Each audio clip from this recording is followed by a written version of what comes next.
53 برس پہلے پاکستان پر ایک ایسا ثانیہ گزرا جس نے ملک کو 2 ٹکڑے کر دیے۔ مشرقی پاکستان کو الگ کر کے بنگلہ دیش بنا دیا گیا۔ آج بہت سے لوگوں کو بنگلہ دیش میں پاک بھارت جنگ کی کہانی تو معلوم ہے، لیکن کم لوگ جانتے ہیں کہ اس جنگ کے دوران مغربی پاکستان پر بھی اٹیکس ہوئے تھے۔ ان میں سے سب سے بڑا اٹیک پاکستان کے ساحلی شہر کراچی میں کیا گیا تھا۔ یہ شہر پاکستان کی واحد بندرگاہ تھی۔ اس پر حملہ کر کے بھارتی نیوی نے پاکستان کی پوری دنیا سے تجارت بند کرنا چاہتی تھی، یعنی پاکستان پر مکمل ناکہ بندی کر کے اسے ڈھاکہ میں ہتھیار ڈالنے پر مجبور کرنا انڈیا چاہتا تھا۔ اس سے پہلے پاک بھارت جنگ 3 دسمبر 1971 کو شروع ہوئی تھی۔ یہ 16 دسمبر تک جاری رہی تھی۔ اس دوران کراچی کی بندرگاہ پر انڈین نیوی نے 2 بڑے حملے کیے۔ یہ حملے کیسے کیے گئے، آئیے ہم آپ کو پوری کہانی بتاتے ہیں۔ 1971 میں انڈین نیوی پاکستان کی نیوی سے بہت زیادہ طاقتور تھی۔ اس کے پاس جدید ترین روسی میزائل بوٹس بھی تھی۔ یہ ایک ایسا طاقتور ہتھیار تھا جو میلوں دور سے دشمن کے بحری جہازوں کو ڈبونے کی بھرپور صلاحیت رکھتا تھا، لیکن اس کے مقابلے میں پاکستان کے پاس بدقسمتی سے کوئی میزائل بوٹ موجود نہیں تھی، بلکہ امریکہ نے پاکستان پر سخت پابندیاں لگا کر اسے ہتھیاروں کی فروخت روک دی تھی۔ اس کے مقابلے میں بھارت کا اتحادی روس اس کے ساتھ کھڑا ہوا تھا، اسے جدید ترین ہتھیار سستے داموں میں بیچ رہا تھا۔ روس کے 1965 کے بعد بھارت کی جنگ کے بعد بھی بھارت کو بے تحاشا اسلحہ بیچا تھا۔ اس میں کئی بحری جنگی جہاز بھی شامل تھے۔ ان میں پیٹیا کلاس بریگیڈز میزائل بوٹس بھی شامل تھی۔ یہ پیٹیا کلاس بریگیڈز وہ ہیں جو 1960 کی دہائی میں سوویت یونین نے امریکہ کے خلاف جنگ کے لیے بنائی تھی۔ بھارت نے انہی ہتھیاروں کی مدد سے کراچی پر حملے کا منصوبہ بنایا۔ ناظرین، 3 دسمبر کے دن پاک فضائیہ نے بھارت کی 12 ایئر فیلڈز کو نشانہ بنایا تھا۔ ان حملوں کی وجہ سے انڈین ایئر فورس اس قابل نہیں رہی تھی کہ وہ کراچی پر فوری حملہ کر سکے۔ اصلی بھارتی کمانڈرز نے انڈین نیوی کو استعمال کرنے کا فیصلہ کیا۔ کراچی پر حملے کے لیے 3 بھارتی میزائل بوٹس کو مشتمل ایک ٹاسک گروپ بنایا گیا۔ ان میزائل بوٹس کے نام تھے INS sniper, INS نرگھاٹ، INS well. اس کے علاوہ 4 میزائل بوٹس اور 2 پیٹیا کلاس روسی ساختہ بریگیڈز کو دوارکا کے قریب ریزرو میں رکھا گیا تھا۔ انڈیا نے اس کارروائی کو آپریشن ٹرانزٹ کا نام دیا تھا۔ اٹیک کرنے والے تینوں میزائل بوٹس میں سے ہر ایک پر 4 میزائل نصب کیے گئے تھے۔ دوسری طرف اس کے مقابلے میں پاکستان کی نیوی کے پاس ایک بھی ایسی بحری جنگی جہاز موجود نہیں تھا جس پر میزائل نصب کیے جا سکے۔ پاکستان کے پاس انڈین نیوی کے خلاف واحد ایک ڈیفنس اس کی ایئر فورس ہی تھی، لیکن پاک فضائیہ کے طیارے رات کے وقت حملے کی صلاحیت نہیں رکھتے تھے۔ اگر انڈین نیوی دن کے وقت حملہ کرتی تو پاک فضائیہ کے جانباز اسے تہس نہس کر دیتے، لیکن انڈین نیوی نے رات کے حملے کا فیصلہ کیا۔ کراچی کی یہ صورتحال تھی کہ پاکستانی حکام نے تمام کمرشل شپس کو وارننگ دے دی تھی کہ جنگ کی وجہ سے شام کے لے کر ابھی صبح سورج نکلنے تک کوئی بھی جہاز بندرگاہ کے قریب نہیں آئے گا۔ اس وارننگ کی وجہ سے انڈین نیوی نے سمجھ لیا تھا کہ رات کے وقت کراچی کے پاس جو بھی جہاز موجود ہوں گے وہ پاکستان نیوی کے ہوں گے، کوئی دوسرا غیر ملکی نشانہ نہیں بنے گا۔ انہی پوائنٹس کو ذہن میں رکھتے ہوئے انڈین میزائل بوٹس نے 4 اور 5 دسمبر کے درمیانی رات کراچی کی طرف بڑھنا شروع کر دیا۔ اب ان کا سامنا پہلے پاکستانی بحری جنگی جہاز خیبر سے ہونے کے لیے جا رہا تھا۔ پاکستانی جہاز PNS خیبر اصل میں برٹش نیوی کا جہاز HMS کیڈیسا۔ یہ جہاز رائل برٹش نیوی نے دوسری جنگ عظیم کے دوران تیار کیا تھا، جسے 1956 میں پاکستان کو فروخت کر دیا تھا۔ یہ ایک تباہ کن بحری جنگی جہاز تھا جس میں بڑی تعداد میں توپیں نصب کی گئی تھی، لیکن یہ توپیں روسی ساختہ میزائل بوٹس سے فائر ہونے والے میزائلوں کو نہیں روک سکتی تھی۔ یہ خیبر جہاز جو 4 دسمبر کی رات کراچی کے جنوب مغربی سائڈ پر پیٹرولنگ کر رہا تھا، دشمن کے ٹاسک گروپ اور کراچی کے درمیان یہی سب سے بڑی دیوار تھی۔ 4 दिसंबर 1971 की रात 10:15 पर खैबर के रेडार ने दुश्मन की मिसाइल पोर्ट्स को आते देख लिया, लेकिन पाकिस्तानी फोर्सेस बिल्कुल नहीं घबराई। खैबर दुश्मन को इंगेज करने के लिए पूरी तरह तैयार था। वो तेज़ी से मिसाइल पोर्ट्स की तरफ बढ़ा। इसकी स्पीड 60 नॉटिकल माइल यानी कि 111 किलोमीटर फी घंटा थी। 10:40 पर वो इंडियन मिसाइल पोर्ट्स की रेंज में आ चुका था, लेकिन इंडियन पोर्ट्स की इसकी तोकोपी रेंज से मुकम्मल तौर पर बाहर थी। इंडियन मिसाइल पोर्ट्स निर्गार्ड ने खैबर पर मिसाइल फायर कर दिया।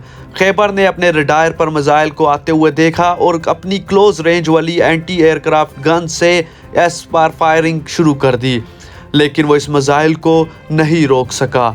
मिसाइल खैबर से टकराया और इसके बॉयलर में आग लग गई। खैबर की स्पीड एकदम कम होकर 20 नॉटिकल माइल यानी 37 किलोमीटर फी घंटा पर आ गई। इसके बाद निर्गार्ड से दूसरा मिसाइल फायर हुआ। यह मिसाइल भी बदकिस्मती से खैबर को लगा और इसकी स्पीड बिल्कुल सिफर हो गई। खैबर में पानी भरने लगा और 39 मिनट बाद खैबर मुकम्मल तौर पर डूब गया। इसके हमले के तकरीबन 286 लोग भी शहीद हो गए। कराची से 35 मील दूर खैबर जहाज समंदर की तह में समा चुका था, लेकिन खैबर ने अपनी तबाही से पहले कराची में मैरिटल टाइम ऑपरेशन रूम्स को इस हमले की खबर दे दी थी। जब खैबर पर पहला मिसाइल फायर हुआ था तो इसकी रिपोर्ट भी ऑपरेशन रूम को भेज दी गई थी। खैबर का हमला समझ रहा था कि यह मिसाइल किसी भारतीय तैयारे से फायर किया गया है, इसलिए कराची में तैयारा शिकन तोपों ने फिजा में ट्रेसर बुलेट्स शुरू कर दिया था। इससे कराची का आसमान मुकम्मल तौर पर रात के इस पहर रोशन हो गया। अगर कोई भारतीय जंगी तैयारा कराची के फिजाओं में होता तो वो ट्रेसर बुलेट से नज़र आ जाता और उसे निशाना बनाना आसान होता, लेकिन यह तैयारों का नहीं बहरी जहाज़ों का हमला था, इसलिए ट्रेसर बुलेट्स फायर करने का कोई फ़ायदा नहीं हुआ। लेकिन नेवल कमांड को यह पता लग गया था कि कराची पर कोई भी बड़ा हमला हो चुका है, लेकिन इससे पहले पाकिस्तान पर कोई कार्रवाई करता भारतीय मिसाइल पोर्ट्स ने कराची के करीब एक मर्चेंट शिप को डिबो दिया। ये बरतानवी जहाज़ MVVNS चैलेंजर था। भारत ने दावा किया कि इस जहाज़ पर अमरीकी असला लदा हुआ था। यह असला पाकिस्तान आर्मी और नेवी के लिए ले जाया जा रहा था। इस दौरान कराची में पाकिस्तानी ऑपरेशन रूम ने PNS शाहजहां को हुक्म दिया कि वो खैबर की मदद को पहुंचे, लेकिन तब तक खैबर डूब चुका था और शाहजहां के अमले ने ऑपरेशन रूम को बताया कि टेक्निकल मसाइल की वजह से हम जहाज़ को समंदर में नहीं ले जा सकते। अब ऑपरेशन रूम ने एक और जहाज़ मुहाफिज को दुश्मन पर हमले का हुक्म दिया, लेकिन ये जहाज़ एक माइन स्वीपर था और इस पर कोई जंग के लिए कोई ख़ास हथियार मौजूद नहीं थे। इस तरह के जहाज़ों में आमतौर पर सिर्फ एक छोटी सी गन नस्ब होती है, इसलिए यह समझा जा सकता है कि शायद वो मुहाफिज को लड़ाई करने के लिए नहीं बल्कि रेस्क्यू मिशन पर भेजा गया था ताकि वो खैबर के हमले को बचाने की कोशिश कर सके। मुहाफिज के मिसाइलों की रेंज में आते ही इंडियन मिसाइल पोर्ट व्हील ने मिसाइल फायर कर दिया। मिसाइल मुहाफिज जहाज़ से टकराया और जहाज़ में आग लग गई। जहाज़ 1 घंटे से ज़ायद देर तक जलता रहा और आखिर डूब गया। इस दौरान एक मिसाइल पोर्ट के कमांडर को लगा कि पाकिस्तान का एक जासूस तैयारा फ़िज़ा में मौजूद है और इनके जहाज़ों का जायज़ा ले रहा है।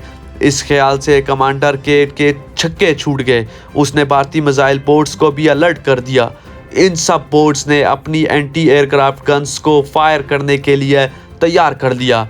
इंडियन टास्क ग्रुप में मिसाइल पोर्ट्स के अलावा करवेट शिप भी मौजूद थी। इनमें पाकिस्तानी आबदोज़ों और राकत तारों का मुकाबला करने के लिए ज़रूरी हथियार नस्ब किए गए थे। ख़ास तौर पर इनकी एंटी क्राफ्ट गन्स जो बहुत ताकतवर थी। इंडियन जहाज़ों ने फौरी तौर पर अपनी एयरक्राफ्ट गन्स को फायरिंग पोजीशन में लाकर पाकिस्तानी तैयारे को तलाश करना शुरू कर दिया, लेकिन तैयारा कहीं नज़र नहीं आया। इंडियन टास्क ग्रुप के कमांडर को यह ब्रीफिंग दी जा चुकी थी कि पाकिस्तानी तैयारे रात के वक्त बमबारी की सलाहियत नहीं रखते हैं, तो इसके बावजूद पाकिस्तानी तैयारे की आमद ने इंडियन का प्लान दरहम भरहम कर दिया।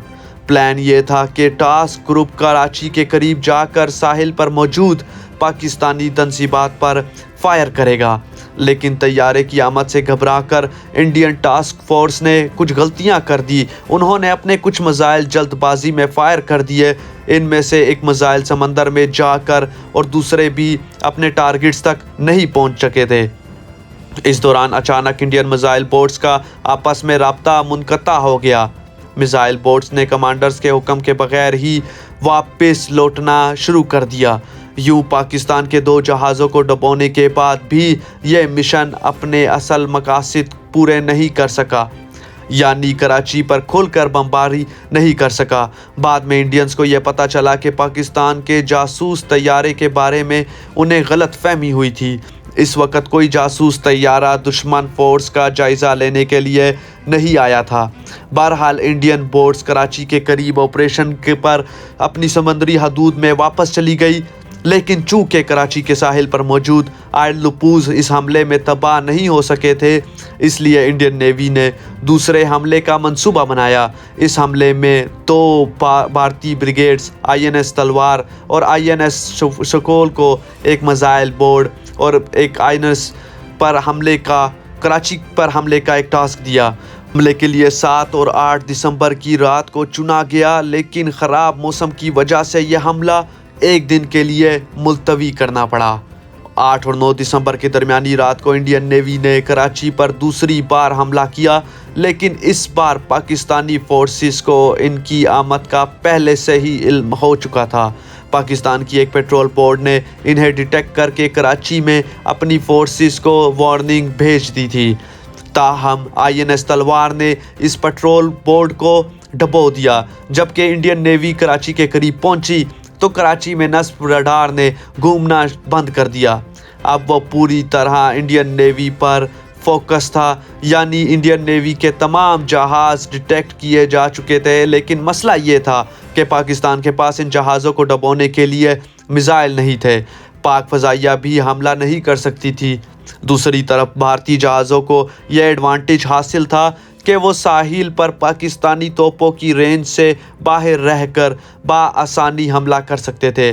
भारतीय जहाज़ मनोड़ा के करीब रुक गए। फिर INS विनाश ने कराची पर अपने 4 मिसाइल फायर कर दिए। पहला मिसाइल कमाड़ी बोर्ड पर ऑयल टैंकर्स में लगा और इनमें आग भड़क उठी। दूसरे और तीसरे मिसाइलों ने कुछ गैर मुल्की मर्चेंट शिप्स को तबाह कर दिया। इनमें एक बरतानवी बहरी जहाज़ हार्मिटन और पनामा का एक शिप गल्फ स्टार तबाह होकर डूब गया, जबकि चौथे मिसाइल ने पाकिस्तान के नेवी पर ऑयल टैंकर पर जिसका नाम ढाका था उसे तबाह कर दिया। भारत का दावा है कि इस टैंकर को पाकिस्तान ने भारतीय बमबारी से बचाने के लिए सिविलियन शिप्स में कैमोफ्लेज कर रखा था, लेकिन ये टैंकर भी इस हमले में निशाना बन गया और इसके बाद इंडियन नेवी अपनी समंदरी हदूद में वापस चली गई, क्योंकि अगर उसके जहाज़ वहीं रहते तो अगली सुबह फ़ज़ाइया के शाहीन इन पर टूट पड़ते। लेकिन भागते हुए भी उन्हें एक मसला हो गया। वो मसला ये था कि रास्ते में INS विनाश टेक्निकल मसाइल की वजह से बंद हो गई।